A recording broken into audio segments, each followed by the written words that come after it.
the country by storm. This is NerdRadio.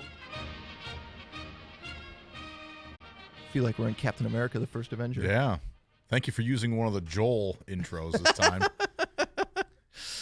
It's Nerd Radio with Al Beck, James, and complain about it for 2 weeks, but you know, with James, Al Beck, and another guy, right here on your podcast stream on the BPod Studios. That could be your gimmick, man. You could be the other guy. I'm another guy. The other guy. That's just who I am. I'm another guy. You can follow us on social media at Nerd Radio 101, and of course, you can find us on YouTube. If you're not watching us on the Twitch Checkpoint XP stream on Wednesday afternoons, you can find the shows up on YouTube and watch them whenever you like. That's it. That's the show. No. So this week was the big DC's Crisis on Infinite Earths for the DC CW shows.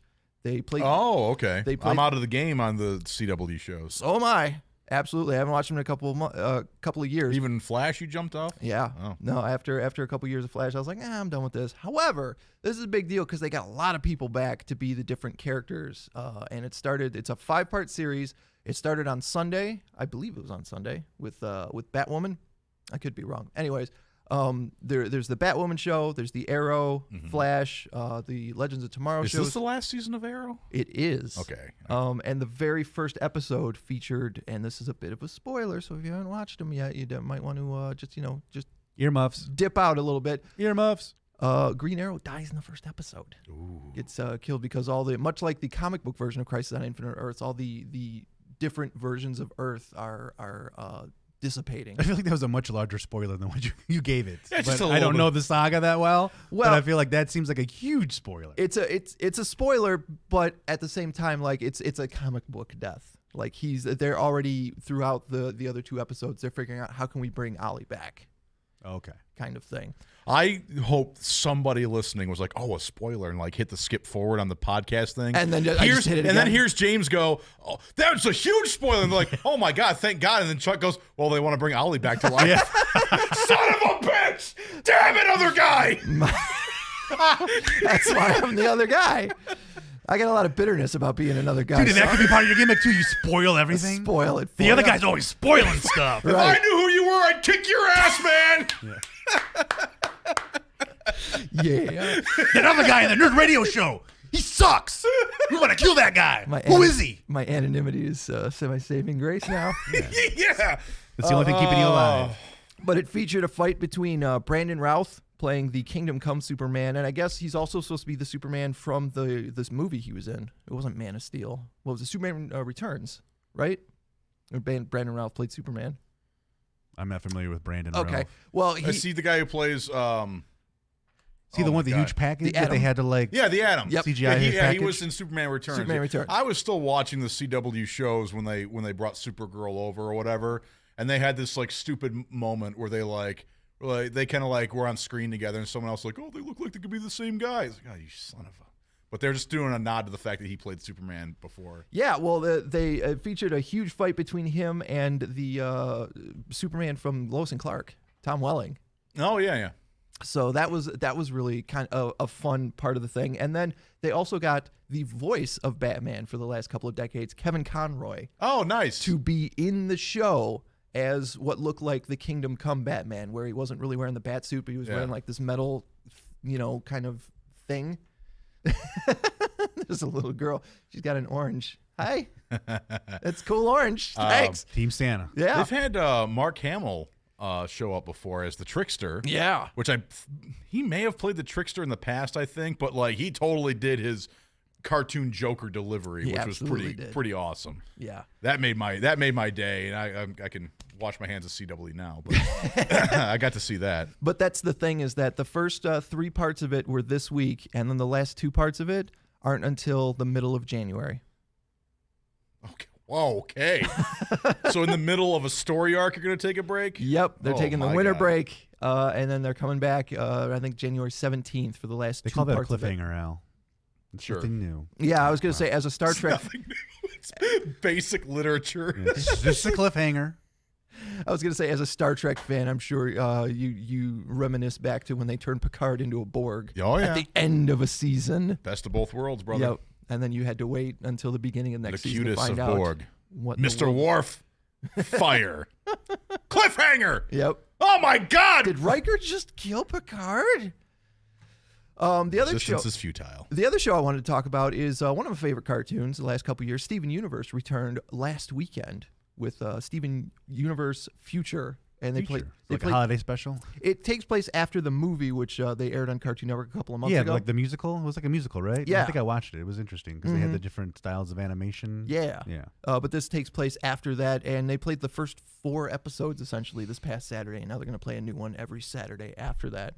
So Steven Universe is back, in case you didn't know. I didn't know. I'm clicking through my DVR, and I'm like, Steven Universe? New Steven Universe? Oh, my God. He was like a WWE wrestler. He can never actually really retire. They keep bringing him back to do more episodes. Yeah, right? It's another one I know nothing about. The only reason I even know the name is... You don't watch cartoons. Well, that's true. If it's not MASH or the Bob Newhart show, Al doesn't give a crap. I bet Maybe a if little bit of Star Trek. I bet if I was telling him about the Flintstones, you know what episode I was talking Yeah, about. he's like, oh, that's the one where Barney. Oh, never mind. I was Yeah, going to make a really suddenly bad, inappropriate joke. Start craving Winston cigarettes. Right? Yeah. Hey, Barney. Well, the broads are out there doing their work. I guess we can relax with this cigarette. The 1950s.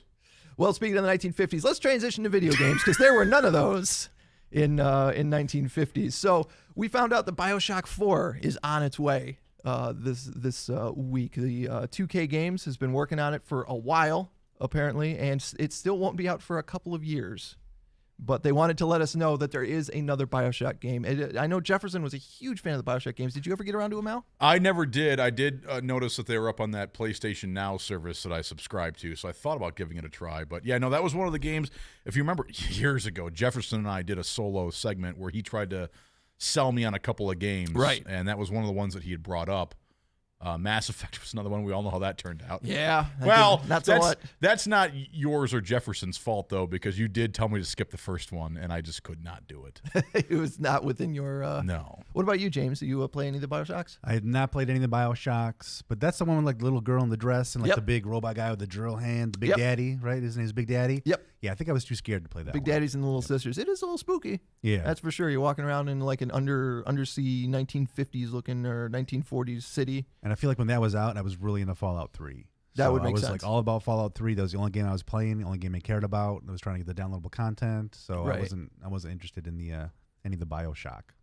Well, I also wanted to bring it up because, like I said, our former Nerd Radio co-host Jefferson was huge into BioShock, and another game over the weekend that I finished. That's right, I finished another game. Take that, Checkpoint XP. Wow. Was Uncharted 3, which I got earlier this year because Jefferson loved the Uncharted series. And Why are we eulogizing Jefferson? He's doing fine. He's a father now, I think. no, I don't know. I haven't, out of sight, out of mind. As far as I know, the object permanence of Jefferson, he's gone. Yeah. Well, I hope we don't call him up. We find out he's hooked on heroin. And, Yeah. He's been in jail for male prostitution and to pay for his drugs. Right. But yeah, he Sold his baby. He loved He it. sold his baby. Oh, no. Jefferson's baby now. The baby black market. Let's see. I wonder what the what's the going rate for a baby on the black for market? baby. Black market babies. Thing I've never wondered before in my life. But now you will. Yes. I mean, if it's cheap enough, you can start trading in babies like stocks. Baby. I will trade you 3 babies for that brand new automobile, sir. Not enough babies? Hold on, let me go steal some more. Let me go steal some more babies. Yeah, so I finished Uncharted 3 over the weekend. Wasn't crazy about it. So, wherever you are in the afterlife, Jefferson, sorry. I wasn't really crazy about it. He's listening right now like, I'm right here, you dicks. I know. Why is this episode called Jefferson Sold His Baby? In memory of Jefferson. Also over the weekend, I've talked to you guys before about the Magic the Gathering, the online game? Magic the Gathering online that they have. They will have different ways to play the game every weekend. They'll for a couple of days they'll be like, hey, here's a different way to play the game. You pay in this much of the in-store or in-game credit, and you can play this game. Over the weekend they had what's called a draft, where you get a couple of packs and you pick a card out of the pack and pass it, and you build your deck out of what you get out of your packs. And the twist on it was you only had 10 life instead of 20. And that was really fun. It took me 3 drafts to win a game.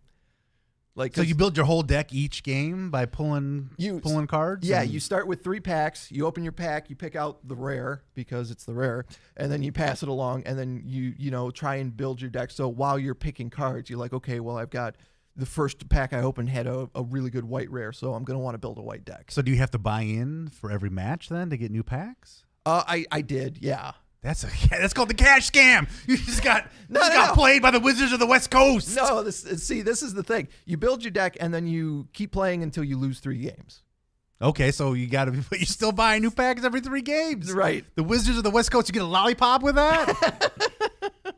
Remember that guy who spent all that money on the Transformers game? Yeah. Not me. Some nerd podcast miles away is going to be talking about some guy in Detroit who burned all his money on a card game. But he got a rare white card, so he had to build a white deck. Look, I brought it up because it was fun, not because I wanted you guys to shame me because I Well, spent hey, money. we want to make sure you spend your money appropriately, you know? Stop shaming me. That's by right. buying us the guys that are known on the show great Christmas gifts this year. Oh, jeez. You better lower your expectations, son. You make more money than I do. There ain't no way Christmas I'm gifts not I get expecting here. any gifts from anybody. I was just trying to insert the other guy joke in one more time. Oh, that's fair. I deserve that. Here's something that. James always inserting to other guys. Okay, so Yeah, it's, you got to do what you're good at. there you go. What you're good at.